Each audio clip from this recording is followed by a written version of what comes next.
강혜신의 오늘의 미국.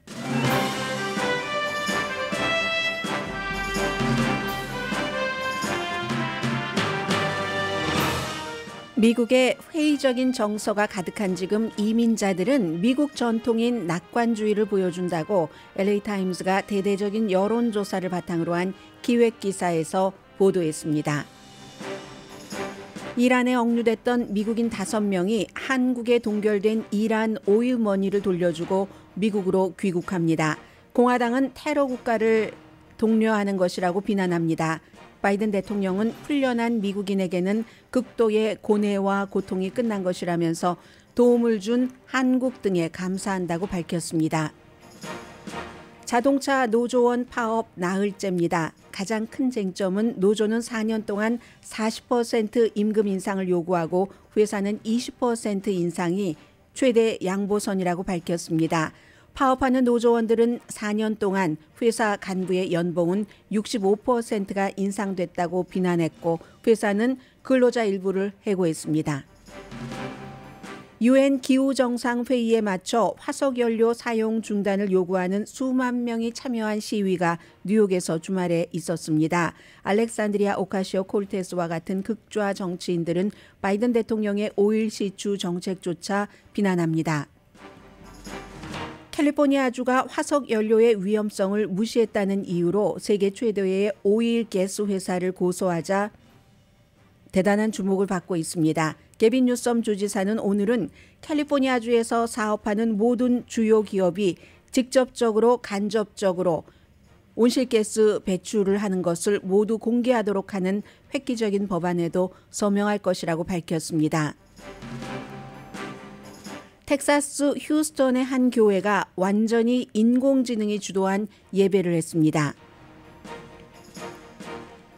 여러분 안녕하십니까? 오늘의 미국 강혜신입니다. 저는 오늘 이제 뉴스를 준비하는 사람으로서의 강혜신과 뉴스를 들으시는 많은 특히 이제 요즘은 한국이나 세계에서도 저희 라디오 서울 방송을 많이 듣고 계시지만 미국 내에서 뉴스를 듣고 계시는 여러분들 그리고 여러분과 저 사이에 괴리감 같은 것을 느꼈습니다. 제가 만약에 괴리감이라고 표현을 했는데 그런 갭이 없다면 너무 좋은 것이고 그렇지 않다면 한번 여러분들 생각을 해보세요. 오늘 로스앤젤레스 타임즈가 여러 개의 기획 기사와 결국은 헤드라인에서 말씀드렸던 미국의 정말 여러 이유로 회의적인 시각이 많은데 이민자들은 그래도 이민 잘 왔다 하는 사람이 훨씬 많다는 겁니다. 이런 내용에 관심이 더 있으시겠습니까? 아니면 지금 카타르, 도하 이런 그 공항을 많이 보여주고 있는데 미국에 길고 작게 미국인으로서 이란에 억류돼 있다가 풀려난 사람들이 도하 공항에서 관계자들을 만나고 허그하고 미국에 오는 비행기를 타고 하는 이것에 더 관심이 있으시겠습니까? 아마 대부분의 오늘의 미국을 듣고 계시는 분들은 이민자 관련 뉴스가 훨씬 가깝게 느껴질 겁니다. 그런데 미국에서는 이 뉴스보다는 이란에 억류됐던 미국인들이 돌아오는 이건 정말 미국뿐만이 아니라 세계적으로 너무나 중요한 이슈입니다. 그리고 요즘은 세계적으로 중요한 이슈다 하면 한국 내지는 북한이 안 들어가는 게 없기 때문에 여기에도 한국이 대단한 어떤 그 영향력을 미친 거고요. 그래서 여러분들께서 만약에 미국에서 10년, 20년, 30년 살아오시면서 이 이란에 억류돼 있던 미국인들이 풀려나는 것에 대해서 아무런 그런 그 정서적인 교감이 없다 하는 것 이해됩니다. 이해되지만 이제 이 시점에서 미국에서 미국 시민권을 받고 미국 사람으로서 살아가기에 나는 그만큼 정을 붙였는가 하는 것을 점검해 보실 수는 있는 그런 그 생각이 들을 수도 있다 싶어서 저는 이 이슈를 맨 앞에 전해드리겠습니다. 2018년도에 한국이 이제 이란에 줘야지 될 오일머니를 60억 달러를 동결을 했죠. 그리고 미국이 그 동결해 주세요 하고 부탁을 해서 동결을 해제하고 5명의 미국인이 풀려나서 일부는 감옥에서 집으로 가택연금 상태 조금 겪었고 카타르도 중재를 했기 때문에 카타르를 도하 그 공항을 통해서 미국으로 이제 오게 됩니다. 이 가운데는 영국계 미국인인 자연보호 운동가도 있고요. 모라스 타바스를 포함해서. 그리고 이제 이건 미국 사람들만 오는 게 아니라 이란 사람들도 원하면은 이란으로 보내주는, 서로 교환하는 거죠. 수감자들을. 몇 개월에 걸친 아주 그 정교하고 섬세한 외교 협정에 따라서 이루어진 일입니다. 만약에 여러분들께서 한국이라는 국가의 국민이 5명이 이란에 뭐 몇 년씩이나 억류됐다가 결국은 한국 정부와 이란 정부가 어떠한 것을 협상해서 풀려나게 됐다 하면 훨씬 미국인 수감돼서 풀려나는 사람에 비해서 가깝게 뉴스를 느끼실지도 모르겠습니다. 이제 이런 것이 이제 여러 가지 갭. 저는 이제 뉴스를 하는 사람이니까 조금 더 이제 미국적인 시각 쪽에 가 있을 테고요. 오늘 이제 이 이슈를 전해드리고 있는데 2015년부터 거의 내내 이란에 수감돼 있던 51살의 시아막 나마지 씨. 이분이 2015년부터니까는요. 지금 2023년도입니다. 이란 혁명이 일어나고 나서 이란에 억류돼 있던 미국인들 가운데서는 가장 오래 수감됐던 미국인입니다. 이 사람이 언젠가 아주 짧은 단식을 하면서요. 단식이라는 것은 생명을 내놓고 본인이 원하는 어떤 메시지를 전달하는 거기 때문에 아무 때나 하는 건 아니잖아요. 이 사람이 감옥에서 짧은 단식을 하면서 대통령에게 편지를 보냈습니다. 저를 좀 제발 도와주세요. 이렇게 했었던 사람. 그리고 이제 말씀드린 그 무라드 타바즈라는 2018년도에 구금된 환경운동가, 또 2018년도에 이란을 방문하다가 체포된 분, 공개적으로 이름이 밝혀지지 않은 2분, 이렇게 5분입니다. 이런 사람들이 이제 도하 비행장에서 사람들과 만나고 허구하는 장면, 미국은 지금 새벽부터 계속 이 뉴스만 뭐 almost 모든 채널을 보시면 지금도 마찬가지일 겁니다. 이걸 보도를 하고 있습니다. 그리고 정치적으로는 여기에 대해서 이렇게 석방을 한 것에 대해서 반대하는 사람들이 굉장히 많고요. 마치 인질범에게 몸값 주고 풀려나게 했다. 그 인질범은 아주 사악한 테러 국가다. 이게 주로 이제 공화당의 주장이고, 바이든 대통령은 대통령으로서의 목표는 국민의 생명이 최고 우선에 있잖아요. 그리고 이제 그럼 누군가 5명, 이란도 5명 신원을 이제 공개를 했거든요. 대체적으로 미국이 이란과 관계가 나쁘고 할 때, 이란을 제재할 때 그 제재법을 위반한 혐의로 기소가 됐거나 유죄 판결을 받은 사람입니다. 이 5사람은, 미국인 5명은 전부 미국으로 돌아오길 원하지만 이란으로 돌아가기를 전부 원할지는 아직 알 수가 없습니다. 그래서 이제 이게 제3자를 통해서 진행을 해왔던 거죠. 뭐 카타르라든가 스위스라든가, 한국은 이란 돈 동결하던 것을 풀어줬고, 그래서 이제 그 바이든 대통령이 오늘 이제 한국, 뭐 스위스, 카타르, 오만도 있네요. 이런 나라들에게 너무 감사합니다라고 얘기를 했습니다. 왜 3자다가 이렇게 개입이 됐느냐 하면 당연히 이란과 미국이 적국이기 때문에 서로를 불신하니까 이렇게 개입을 하고, 요즘은 중재 역할을 하는 국가 중에서 중동 국가들이 많이 있습니다. 그래서 이제 내일 유엔에서 뭐 이란 대통령도 연설을 할 텐데 뭐라고 얘기할지 굉장히 주목이 되고요. 공화당에서는, 특히 이제 공화당에서도 굉장히 이 내용을 비난하는 사람이 많고, 실제로 전에 이란의 인질범으로 잡혀 있었던 사람 가운데서도 바이든 대통령이 이렇게 이란에 돈을 주면서 풀어줘서는 안 된다. 이건 세계 제1의 테러리스트 국가와 아주 불편한 거래를 하는 게 아닌가라고 얘기를 합니다. 공화당의 하원의 마이클 매콜 외교위원장입니다. 이분은 바이든이 너무 순진하다, 나이브하다, 이거 과거에 실수로 돌아갔지, 오바마 때도 풀어줬다, 이 얘기입니다. 오바마 때만 풀어준 거 아니에요? 트럼프 전 대통령도 대통령이었었을 때는 2번이나 미국 인질을, 이란에 억류돼 있는 사람을 미국으로 데려왔습니다. 이건 역대 정권이 다 하는 일인데, 그런데 이제 서로 정권이 야당이냐 여당이냐에 따라서 반응이 다를 뿐이다라고 생각을 하시면 될 것 같습니다. 공화당의 대선 예비선거 후보인 론 디샌티스도 바이든 대통령의 결정이 터무니없다, 이렇게 얘기를 하고 있거든요. 미국 사람들을 잡으면 인질로 잡으면 미국으로부터 뭔가를 우리가 좋은 걸 얻을 수 있어. 이런 그 신호를 보냈다. 이게 북한과도 연관이 되는 거죠. 항상 미국인을 두고 북한과 거래를 할 때 미국이 조금 손해를 보게 돼 있습니다. 그런 얘기를 하고 있습니다. 그래서 론 디센티스도 대가를 치를 거다. 미국이 이런 얘기를 하고 있습니다. 그러자 미국 국무부가 다시 강조를 하죠. 저도 아무리 이 말씀을 많이 드려도 믿지 않으시는 분들이 많으신데 미국도 당연히 동결을 했고요. 동결했었던 돈 중에 일부를 또 뭐 상당 부분을 오바마 때 풀어줬고 이란 돈을 갖고 있었던 거예요. 이란 돈을 갖고 있다가 풀어줬고 대신에 미국인을 돌려오게 했죠. 이번에도 마찬가지로 2018년도입니다. 이건 트럼프 시대입니다. 2018년도에 트럼프 행정부가 동결을 한 이란 그 자금 한국에도 주지 말라고 하고 동맹국들에게도 막 주지 말라고 하잖아요. 미국이 힘이 강하니까. 그러면 동맹국들은 또 거기에 또 적절하게 합리적으로 순응하는 게 낫겠다 싶으면 순응을 하는 거고. 그래서 한국은 이번에 트럼프 전 대통령 시대에 동결을 했었던 60억 달러를 바이든 시대에 풀어주게 된 것이 되는 겁니다. 그렇게 해서 아니 그게 돈을 그렇게 깡패 국가에게 줘 하지만 트럼프 대통령 시대 때 아무튼 동결했던 것이 이제는 카타르 계좌로 이체가 됐고요. 그래서 미국의 국무부는 계속 강조를 합니다. 이거 이란 돈이다. 그냥 돈을 몸값으로 준 게 아니라 이란 돈을 이란이 못 쓰게 했었던 것이다. 그리고 그 돈은 반드시 인도주의적인 필요에 따라서 식품이나 농산물이나 의약품이나 이런 것에 대해서만 사용을 하게 카타르가 감시를 할 거다.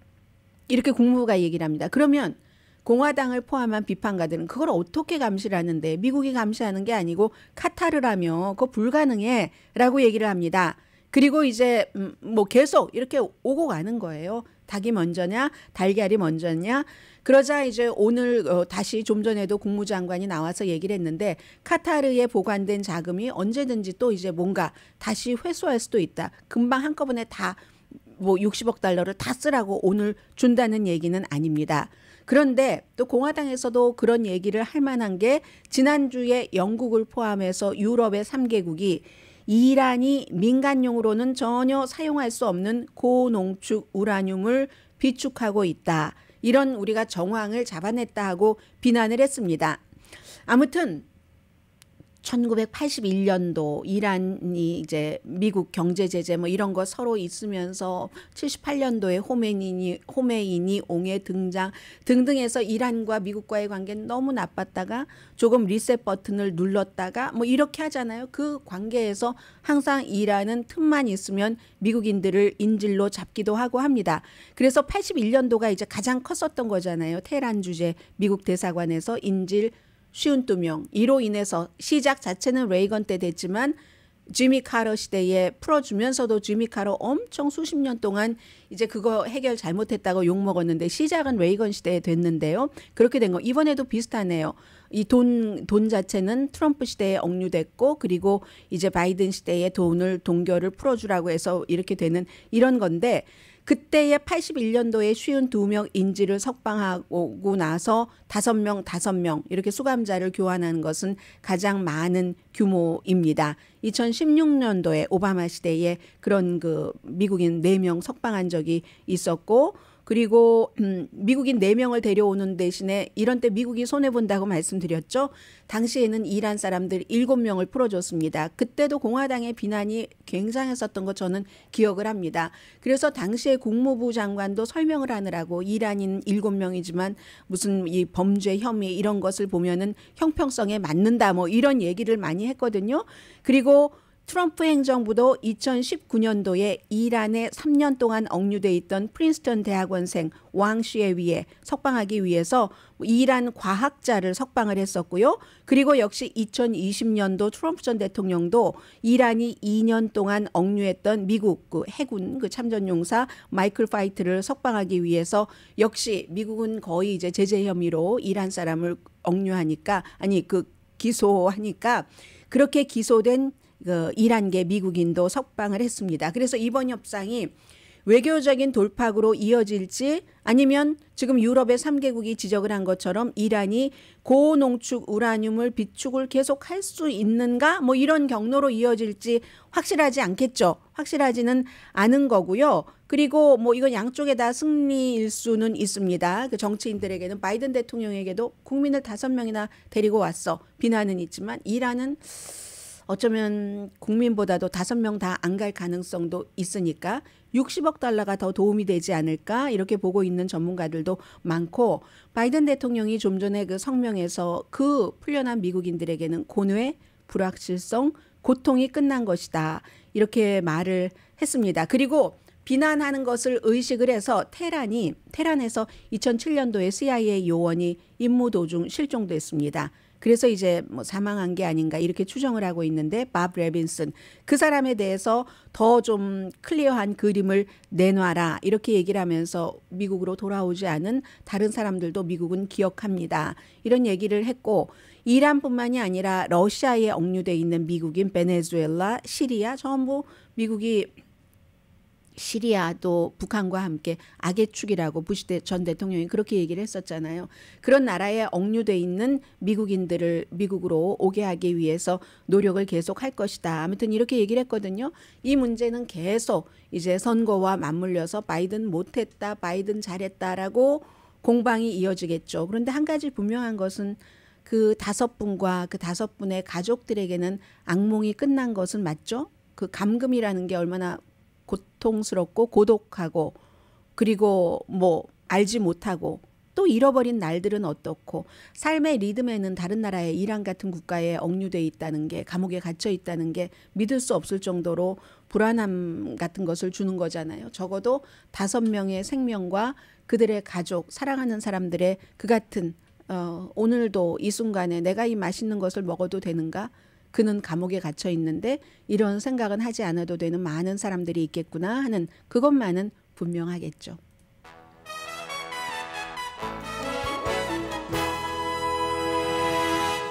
잠시 뒤에 로스앤젤레스 타임스가 기사가 한두 개가 아니에요. 그런데 하나 가장 총괄적인 기사를 읽는데도 제가 처음입니다.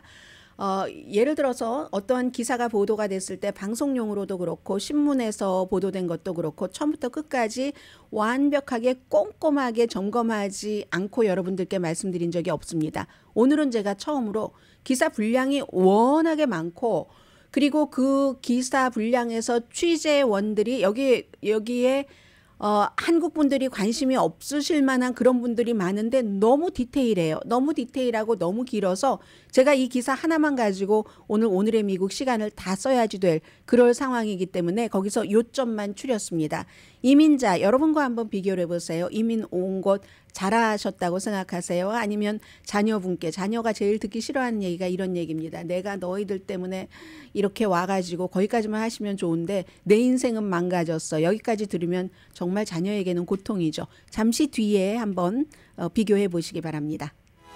라디오 서울 방송 오늘의 미국 듣고 계십니다. 네, 잠시 뒤에는 라디오 서울 방송의 많은 프로그램들에서 퀴즈를 하잖아요. 제가 오늘의 미국 뉴스 시간에 여러분들께 여러분의 생각을 좀 말씀해 주세요 하는 퀴즈를 좀 내드리겠습니다.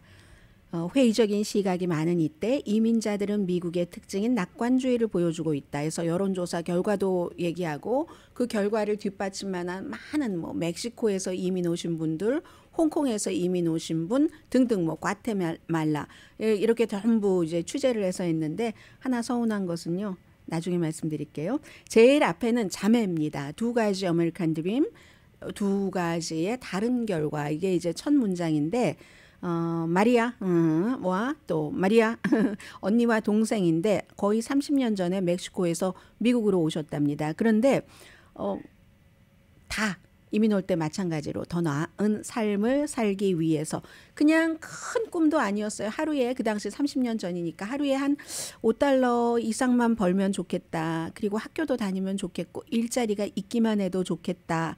멕시코 시티 그 외곽에서 살았는데 그때는 날마다 삶 자체가 투쟁이었다는 거죠. 먹는 것, 교육받는 것, 모든 것들 다. 그렇게 이제 30년 전에 자매가 왔는데 동생은 이 서든 캘리포니아에서 몇 개월 지나고 집으로 돌아갔습니다. 왜냐하면 자녀가 워낙에 또 카톨릭 국가가 많이 나니까 10번째 아이, 동생을 돌봐야지 된 거예요. 그리고 언니는 여기에 미국에서 살았습니다. 로스앤젤레스 외곽지대에서 살았는데 언니는 내가 이렇게 살아서 너무 기쁘다. 내 동생도 그랬었으면 참 좋았을 텐데 동생이 멕시코 가서 가정을 꾸리느라고 그랬다는 거잖아요. 그래서 언니는 처음에는 이제 내니, 뭐 청소부 아주 티피컬한 겁니다. 그리고 법률회사에서 뭐 서류 정리하고 이런 일을 하고 남편은 세차장부터 일하기 시작해서 조경 등등을 하는데 아이들이 고등학교를 졸업하고 고등학교만 졸업한 게 아니라 그것보다 더 좋은 교육을 받아서 이 엄마 아빠 뭐 교육 수준보다 훨씬 좋아졌죠. 티피컬한 뭐 이런 이민자의 가정입니다. 아직도 월급은 적습니다. 그래서 5 식구가 아주사에 있는 원베드룸짜리 모빌홈에 뭐 모빌홈도 2 종류잖아요. 은퇴해서 그냥 편안하게 1층에서 살겠다 하고 뭐 한 달에 그 땅값을 뭐 $1,500, $2,000 내는 그런 모빌홈이 있는가 하면 이분들이 사시는 모빌홈은 돈이 정말 없어서 아주 절약하기 위해서 사는 모빌홈인 거죠. 아주사에 있는 원베드룸 모빌홈에서 5명이 생활을 해야지 되지만 그래도 고향 멕시코에서 사는 삶보다 훨씬 좋다는 거죠. 그리고 본인들은 그렇게 모빌홈에서 살면서 멕시코에 있는 대가족이잖아요. 자녀가 뭐 10명이나 있고 한다고 하니까 그 대가족들을 도울 수 있다는 겁니다. 그래서 뭐 지금 30년 전에 북쪽으로 왔잖아요. 멕시코에서. 그런 이주에 대해서 너무너무 잘했다. 다시 내가 그 시절로 돌아간다면 똑같이 할 것이다. 이런 얘기를 했습니다. 그래서 미국의 이민자들은 이제 여론조사 결과가 조금 있으면 나오는데 차별도 많이 받죠. 차별 안 받는다는 사람 얘기 거의 없습니다. 차별을 받습니다. 어떻게? 본인은 차별이라고 생각하지 않더라도 구체적으로 여론조사하는 사람들이 이런 일 있었어요? 하면 그게 바로 차별이라는 얘기죠. 그럼에도 불구하고 도전이 많고 일상생활에서도 어려움이 많지만 그렇지만 굉장히 긍정적으로 생각을 한다는 겁니다. 로스앤젤레스 타임스가 카이저 패밀리 파운데이션 뭐 비영리 기구 같이 협력을 해서 전국적으로 10개의 언어로 여론조사를 대대적으로 했습니다. 그리고 그 설문 방법도 아주 엄격하게 해서 했는데 그랬더니 미국의 다른 나라에서 태어난 그러니까 미국으로 이주하신 분이에요. 성인 6명 가운데 아무튼 뭐 뭔가 격차도 그동안에 뭐 이상하다 여론조사가 왜 이래 하는 것까지도 다 이제 없애면서 여론조사를 했다는 겁니다. 포괄적으로 여론조사를 했더니 좀 전에 그 멕시코의 자매 가운데서 언니가 답했던 것처럼 대다수의 이민자들은 더 나은 경제적인 기회, 일자리, 자녀의 교육 그렇게 해서 미국에 왔는데 대부분 이런 것들을 다 얻었다라고 얘기를 하신다는 겁니다. 설문조사 답변을 한 10명 가운데 8명이 미국으로 와서 재정 상황이 더 좋아졌다라고 답했습니다. 그리고 10명 중 8명은 미국으로 와서 교육의 기회가 더 좋아졌다. 10명 중 8명, 똑같이 10명 가운데 8명 80%입니다. 다시 이민 오기 전과 생각을 한다면 나는 또 이민을 선택할 것이다. 이렇게 얘기를 하셨다는 겁니다.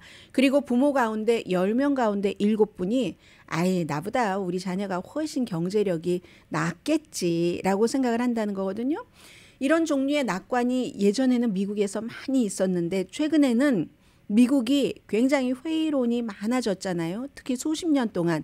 그래서 지금 로스앤젤레스 타임스가 뭘 얘기하냐면 왜 그동안의 여론조사 결과 여러 가지가 왜 뭔가가 차이가 있었는가 하면은 그동안은 백인들이 뭔가 이렇게 좀 뭔가 이민자들 때문에 싫어하는 그런 백인들에 의해서 여론조사 같은 것들도 주도가 됐다는 겁니다. 그랬기 때문에 비관적인 것이 많았는데 이번에 로스앤젤레스 타임스와 카이저 그 재단에서 그런 여러 가지를 다 배제를 하고 여론조사를 해보니까 이민 오신 분들이 이민 온 것에 대해서 훨씬 긍정적인 생각을 갖고 계시다 하는 얘기입니다. 지난 수십 년 동안은요, 백인들이 굉장히 불만이 많았는데 미국에서 여기에 예외를 하나를 둡니다.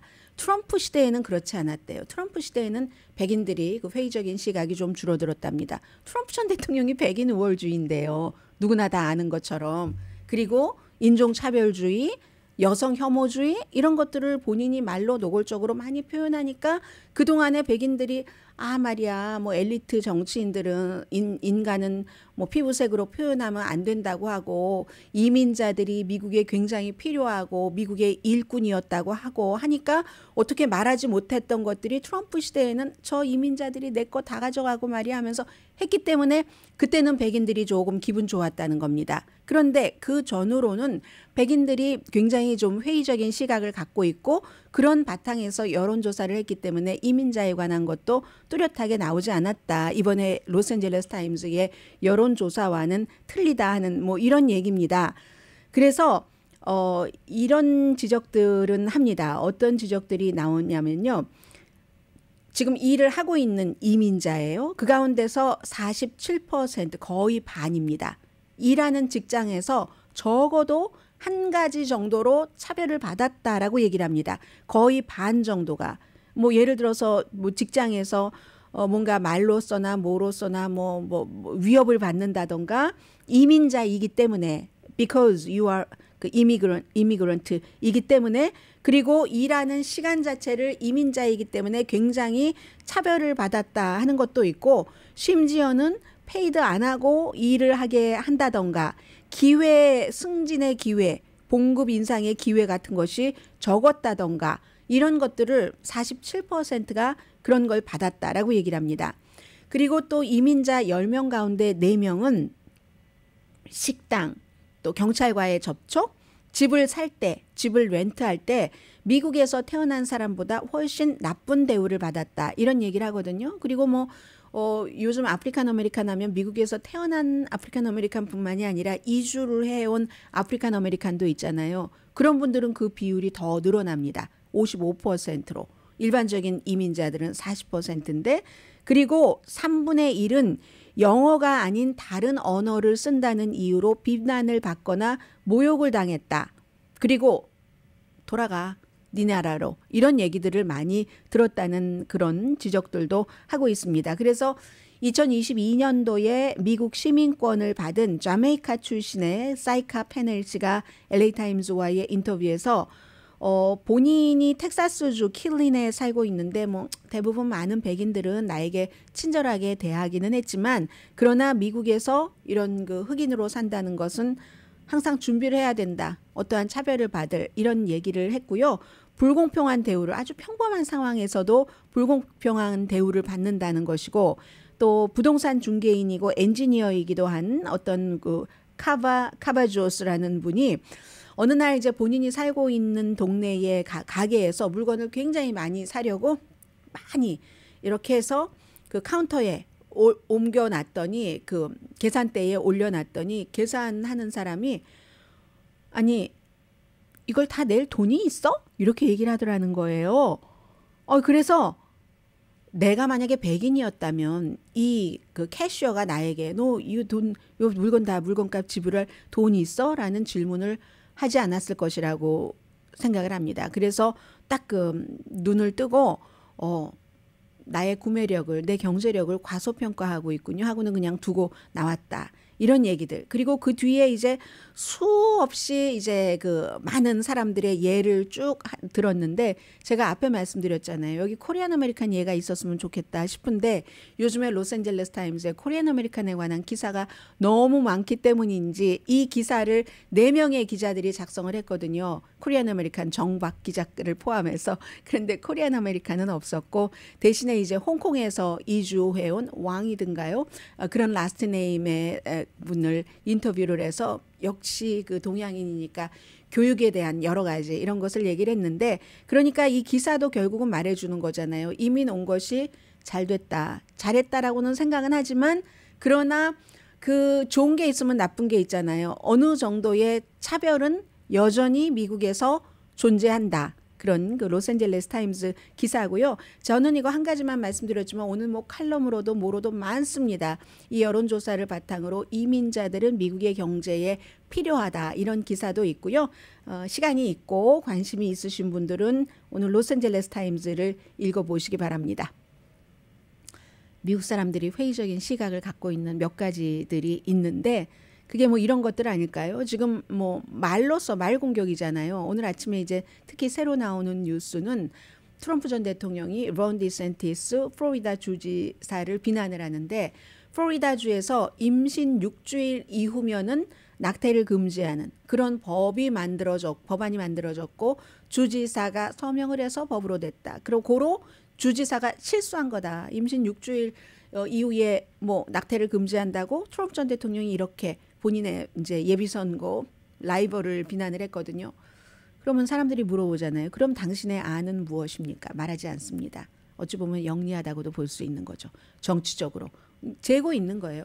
15주일쯤이라고 할까? 그냥 끝까지 선거 치를 때까지 입장을 애매모호하게 가는 게 표를 이렇게 가지고 오는데 더 좋은 건가? 이런 거. 그리고 미국 사람들이 미국 정치에 대해서 회의적이 되는 게 지금도 이제 케빈 맥카티 공화당의 그 하원 원내대표가 나와서 얘기를 했는데 당연히 9월 30일까지 그 예산안이 협상이 되지 않으면 문을 닫아야지 됩니다. 연방정부. 그런데 트럼프 전 대통령도 공화당의 그 프리덤 코커스를 포함한 많은 강성들이 문 닫으라고 지금 뒤에서 하고 있잖아요. 왜 이렇게 말씀을 드리냐면 그것이 먼저냐 바이든 대통령 탄핵이 먼저냐 해서 이 많은 공화당의 강성들은 바이든 대통령 탄핵이 먼저라고 하고 바이든 대통령이 탄핵하려면 탄핵의 기본 요소가 지금 안 돼 있다라고 하는 중도층들은 말을 못합니다. 공격을 받아서 정치인이라는 잡을 빼앗길까 봐. 이게 바로 지난 금요일에 나왔던 거죠. 텍사스주에서 하원에서는 뭐 공화당이 60명 정도가 민주당과 손을 잡고 텍사스의 검찰총장이 너무 부정부패를 많이 저질렀다. 개발업자와 돈 거래. 뭐 내연의 여자와의 그 돈을 뭐 그 개발업자로부터 주게 하는 뭐 이런 여러 가지 너무 많은 20개 혐의였었죠. 그랬는데 하원에서는 오죽하면 공화당이 60명이나 거기에 찬성을 해서 뭐 찬성이 120 정도 돼 반대가 20 정도였거든요. 6대 1이었어요. 그런데 상원에서 통과시켜 주지 않았습니다. 그래서 텍사스 검찰총장은 5월 달부터 일 못하다가 일을 이제 오늘부터 다시 시작하지 않았을까요? 왜냐하면 상원 공화당이 트럼프 전 대통령에게 밉보이는 게 너무 무서워서 이 검찰총장이 트럼프 전 대통령 선거 부정선거였다고 가장 앞장서서 보호를 해줬기 때문에 트럼프도 보호해줬고 그가 재선해서 당선이 됐습니다. 이런 사람을 탄핵하는데 찬성표를 던졌다간 야, 나 이거 큰일 나겠어. 그래서 2명은 그래도 탄핵해야지 된다 했거든요. 그 2명 공화당 의원은 2026년까지는 선거를 다시 치를 필요가 없는 사람들입니다. 이제 이런 것들에 사람들이 정치적으로는 조금 그 회의감을 가질 것 같고요. 극우 공화당이 지금 승리를 하고 있어요. 공화당 내부에서는 그런 문제가 있고 해서 그 팩스튼 검찰총장 이제 곧 다시 업무에 복귀하고요. 바이든 대통령에게도 나쁜 그 이슈들이 있죠. 예를 들어서 그가 재선에 된다 할지라도 이건 이렇게 보셔도 되고 이렇게 보셔도 되는데 34%의 유권자만이 바이든이 완전히 임기 2기를 끝낼 수 있을 것이라고 본다. 그러면 반대로 뭐 34% 빼기 몇 %는 바이든 대통령이 정신적으로 이렇게 뭐 신체적으로도 마찬가지고 당선이 돼도 끝까지 임기를 채우기 어렵다 하는 얘기잖아요. 그래서 바이든 대통령 사임하시라 하는 것은 점점 공론화가 되고 있는 것으로 보입니다. 결정은 뭐 바이든 대통령이 해야지 될 것 같고요. 잠시 뒤에도 미국의 정말 국내에서 중요한 이슈 전합니다.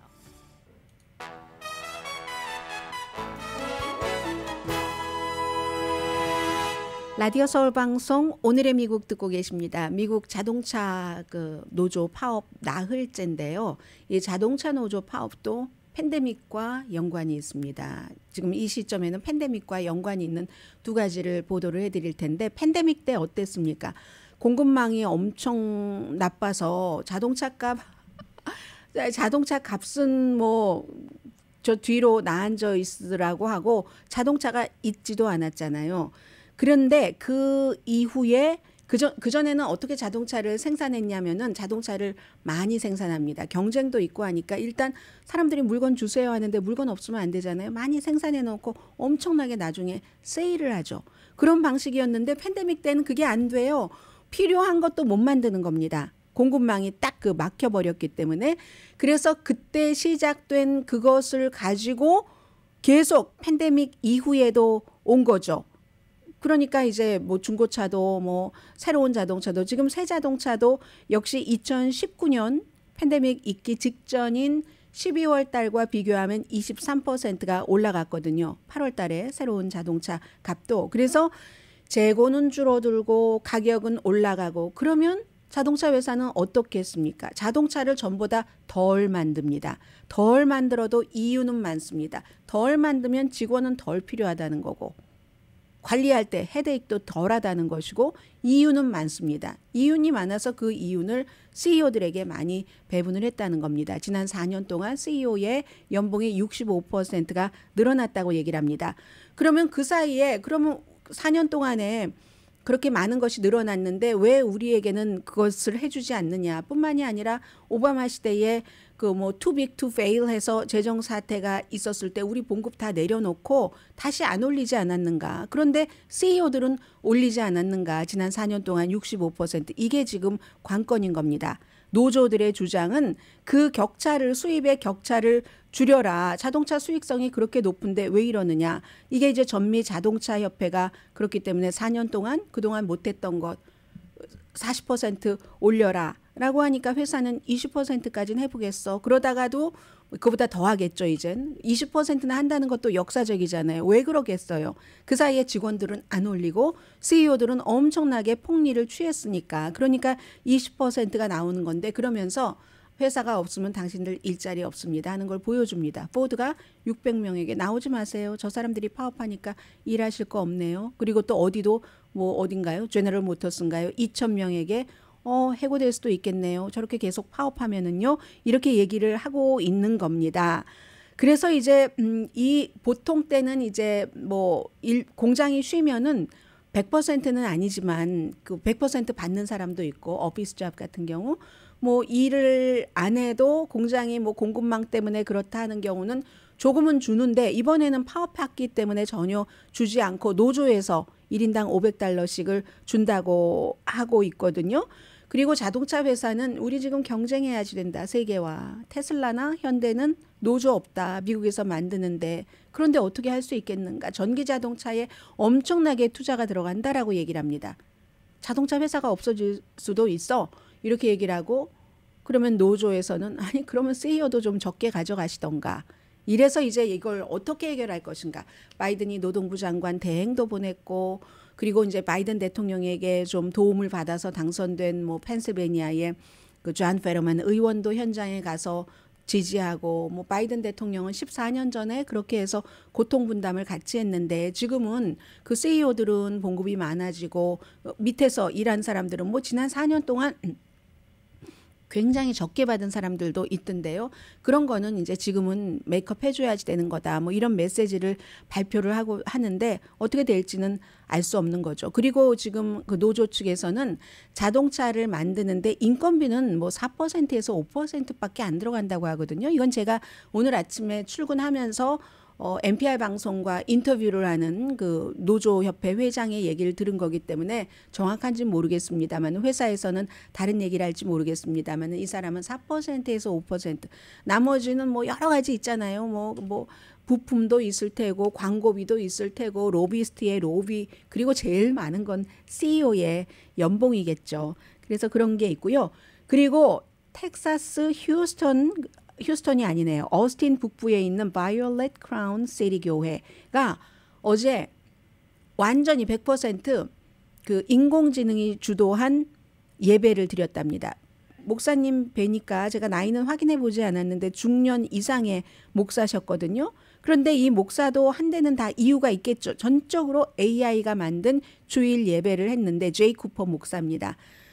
이제 질문에도 응답하고 뭐 여러 가지 이메일 뭐 등등 모든 것 다 교회에서 보통 하는 그 모든 것들을 다 기획부터 AI가 하고 챗GPT를 써서 15분 동안 이제 예배를 했다는 거거든요. 그리고 나서 이 목사의 얘기가 아직도 인간적인 요소가 필요한 것은 분명하다. 내가 추가 메시지로 또 뭔가를 써야 됐고 설교 내용을 설득력 있게 하기 위해서도 또 나의 노력이 들어갔어야지 됐다라고 얘기를 하는데 그럼 왜 이걸 했는가? AI라는 게 인공지능이라는 게 앞으로 미래를 주도하는 것 내가 좋아하든 싫어하든 어쩔 수 없기 때문에 예배에 이걸 통합을 하면 어떤 모습일까가 굉장히 궁금했고 그리고 교회 참석자도요. 어떤 분 인터뷰하시는데 더 히일의 보도입니다. 뭐 예배는 할 수 있었지만 뭔가 핵심이 부족했어요. 감정이라고 얘기를 합니다. 공감, 감정. 그리고 나중에는 실천도 해야 되잖아요. 근데 AI가 뭐 제시하고 하지만 같이 실천하는 건 아니니까 표현도 해야지 되는데 이런 것. 이제 그래서 이 목사의 경우는 그 AI를 통해서 하나님을 경험할 수 있는가. 어떤 신성함 같은 거. 이걸 시험해 보려고 했는데 공감을 일으키고 마음을 불러일으키고 하는 거. 근데 사람이 터치되지 않으면은 안 된다 하는 결론은 일단 내리셨답니다. 그래서 다음에는 사용하지 않으신다고 하고요. 그런데 이제 다른 분들 같은 경우는 어떤 교수시던데요. 이분이 어떤 교수는 사만타 그 셔레이라는 유니버시티 오브 텍사스 어스틴에 있는 커뮤니케이션 교수군요. 이것은 지금 시작이라 그렇지 어떤 형태로든지 환영하던 환영하지 않던 이런 적절하게 인공지능을 사용을 해야지 된다. 예를 들면 이렇게 제가 지금 너무 슬픈데 슬픔과 관련된 성경 구절 저에게 힘을 줄 수 있는 걸 찾아줄 수 있나요? 아니면 내가 인생에서 너무 어려운 교차로에 있는데 여기에 나에게 어떤 영감을 줄 수 있는 성경 구절을 찾아주세요. 등등 이런 것들은 필요하다라고 얘기하니까 아직 찾아가는 과정인 것 같고요. 10월 7일에 aiandmind.com 이제 USC에서 여기에 관한 모든 것들 그 워크숍 하는 것 여러분들 중간중간 광고 들으시면 아마 들으실 수가 있을 것 같고요. 잠시 뒤에 뵙겠습니다.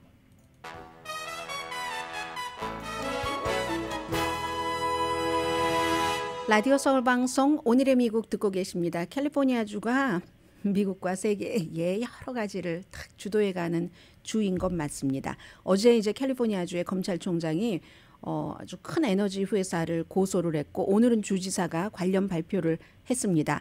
화석 연료의 위험성을 무시했다는 이유로 세계 최대의 오일 가스 회사를 샌프란시스코 수피리어 법원에 고소를 했는데 엑소모빌, 쉘, 쉐브론 그리고 그 코노코 필리핀, BP 뭐 미국 회사 다른 나라 회사 다 포함됐네요. 50년 넘게 빅 오일 회사가 그들이 생산해내는 화석 연료가 지구에 얼마나 위험한지를 알고 있으면서도 숨겼다는 겁니다. 그래서 캘리포니아주의 기후 변화가 일어나서 뭐 요즘 보험회사들이 다 보험을 안 들어주고 있잖아요. 그 대중을 속인 것이다. 그래서 산불이라든가 유독성 연기, 폭염, 가뭄 캘리포니아 주정부도 수십억 달러를 써야지 되고 개인들도 마찬가지인데 이런 비용을 이 회사가 내게 해라.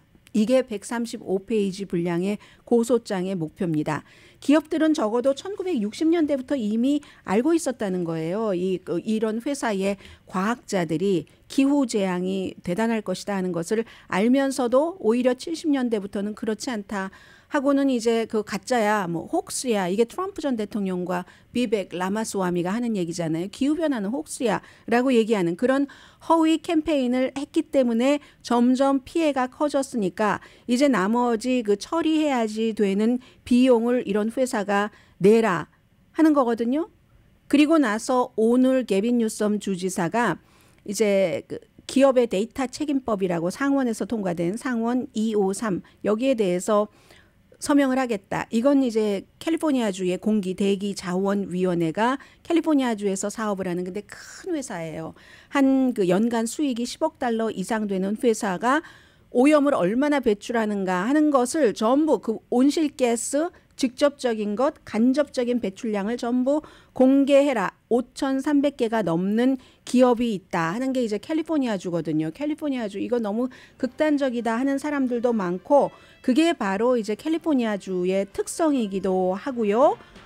극단적인 것 하면 그 알렉산드리아 오카시오 코르테스를 또 어디에 다른데 그 떼놓지 못하죠. 이제 이번 주에 기후 변화 등등 UN 이거 회의가 열리는데 이 회의에서 회의 앞에 어제 뭐 한 5만 명 이상이 기후 변화에 관해서 뭐를 해라 하고 시위를 했다고 하는데 알렉산드리아 오카시오 코르테스는 바이든 행정부의 기후 변화에 대한 정책조차도 너무 약하다. 이것보다 훨씬 더 해야지 된다 하고 얘기를 했거든요. 정말 이 긴급하게 우리가 알려야지만이 사람들을 거리로 다 모이게 해서 알려야지 된다라고 얘기를 해서 반감도 많이 받고 있습니다. 강혜신이었습니다.